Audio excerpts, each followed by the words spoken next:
So, dude, what is the #1 challenge facing sneakerheads like every drop? The one-letter answer. I-U-A. Bruh. S. No. What's up, C Squad? It's Nigel C. And Daddy C. Of Daddy Son. Kick Talk. And today, we just want to have a conversation with you. And we're going to talk about the #1 challenge facing sneakerheads. Today, all the drops happening all over the place. And it is the infamous L. Oh, right. That makes sense. Right. So we're going to talk today about how to cop sneakers. That's like the #1 question I get from people. They're like, oh man, I saw you got this, I saw you got that. How are you copping sneakers? And it's a wide array of things you got to use. It's not just show up on sneakers at 10 o'clock, put in the drawer, and just wait and see. Right? You know, there's a lot of options, a lot of other things you got to do behind the scenes and prep to get ready for that. But there's been so much going on in the sneakerverse lately. I want to talk about the angle that Nike is taking on this. So what's happened in the last couple weeks, actually, was in the news. They had a leak from an internal meeting that Nike is actually worried about pushing away its biggest, they call it sneakerhead obsessed consumer base because of all the L's that people are seeing on sneakers. It's like, man, you get us so hyped for these things, but we can't ever get them. You know? So people are getting drawn and driven to smaller brands like New Balance and Puma. I was looking at some New Balance 550s earlier, purple ones. And we're here in the DMV. New Balance has been king for a long time. I mean, they've been up there. But New Balance has like done a whole lot of new things, collabs and all kinds of things going on. So they're coming on, and actually Nike's worried about market share losing to them. So one of the quotes from this meeting was, they're saying that high heat hype is killing the culture. Triple H. Triple H is killing the culture. So of course you got all the things that the kids love, every walk of life is loving. Of course, the Travis Scotts, the Fragments, the Sakai's, you name a collab, right? That's like super high heat. The Off-White, come on. Right? So so Off-White, all of those types of things is super hype, super limited, and so many people. There's been a huge uptick in people to the app on sneakers, and so many people, the demand is so high, and then Nike's actually been producing less shoes compared to like a couple of years ago. You can't do that, man. If demand is increasing, the supply must never decrease. Tell them. You or tell else you're in a deficit. That's right. He's learning. It's high school knowledge right here. We invested in this knowledge. I like the big brain on Nigel. Thanks. So there's a couple of quotes and things I want to talk about for a second. So this Nike VP, that this whole leak came out, right? This guy, Ron Ferris, he actually likened the sneaker explosion of like people paying attention to collections to gentrification. So gentrification I agree. You know what gentrification is? What's that? Because the whole sneaker culture is being stolen by like indie, trendy, TikTok white people, bro. Indie, trendy people. Right. So the sneaker culture itself was built on the backs of, black and brown communities. You think about the hip hop community. When, I was coming up, it was, the 80s. You had the New York explosion, right? Run DMC, the breakdancing. It was all a part of hip hop, right? Adidas, the shell toes was like the big explosion. And Michael Jordan came on the scene, and then Nike exploded. And it was like everybody in the community, wanted the Jordans. And that's been for so long. Air Force Ones. Like right here in Maryland, that's a huge thing, and that Maryland played a pivotal role in extending that model to stay in production. And those shell-toed Adidas you talk about, that's known as like a white girl shoe now. Like when that's you see crazy. Them, that's a white girl shoe. I don't think about Run DMC and all of them. Nobody thinks about them. And that was Run DMC that did a song called My Adidas. Wow, right? They had like the first what do they call it? Collab, not collab, but first signature line, first. That whole thing. Like the artist with the shoe. Yeah, exactly. And they had the shell toes. They didn't wear laces in the shoe. So the shoes came with like elastic on the lace. You could wear them with no shoestring. Wow. And be like Run DMC, which was dope in like 1980, 88, right? So that's what's happening. Nike's taking notice of it all, and they're really trying to say it. They're saying Not done. Oh, I'm sorry. Now they got a trend where they take Air Forces and just dirty and beat them up, and now it looks cool or something. Really? We started all of this, all right? We're the trendsetters. Oh, boy. What they do is take our trends, put their own little twist on them. Oh, boy. And then they overtake it.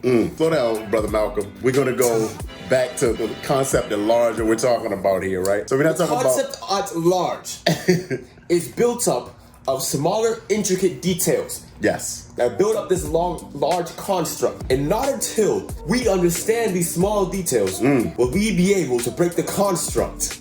I let this kid read the autobiography of Malcolm X, and I see it's taking root, which is great. I want him to have a good take on things, but we're getting back to Nike and their leak and this whole culture, right? Yeah. Seed Squad, if you want to find out how to cop the best sneakers, subscribe to this channel right now to get the info. Thanks, Seed Squad. We're talking sneaker culture. It's not true oppression, because we're talking about buying luxury goods, really. Oh. Nobody needs Air Jordan 3s. So it's clothes now. Clothes is the line between oppression and not oppression. Yeah, I don't know. I don't know about that. But let's say this. I'm going to go back to not talking now. So the first thing is appropriation, right? I don't know if that's a problem for you, but appropriation is when you take something that another group has made, you take it over, make it mainstream, and then don't give credit to those that built it. And then gentrification is what we see in a lot of neighborhoods around the country. You know, the black, brown communities are there, they live, they build it up over years. Then developers come in, they improve it, ship those communities out, then they raise the prices, and none of those people can afford it anymore, right? Which to me seems like this what's happened to sneakers. I mean, Jordan's now $170. They're talking about raising on another $20 next year to $190. And the people that built the Jordan brand that has been buying pairs for the last 35 years, you know, are you taking it out of reach of those sneaker-obsessed consumers that you're talking about, Nike? So, I don't know. Tell us down in the comments what you think about this, because I think, you know, this can lead to a lot of problems. But I think it is a problem. Yeah? Yes. You angry? I don't know. It's okay.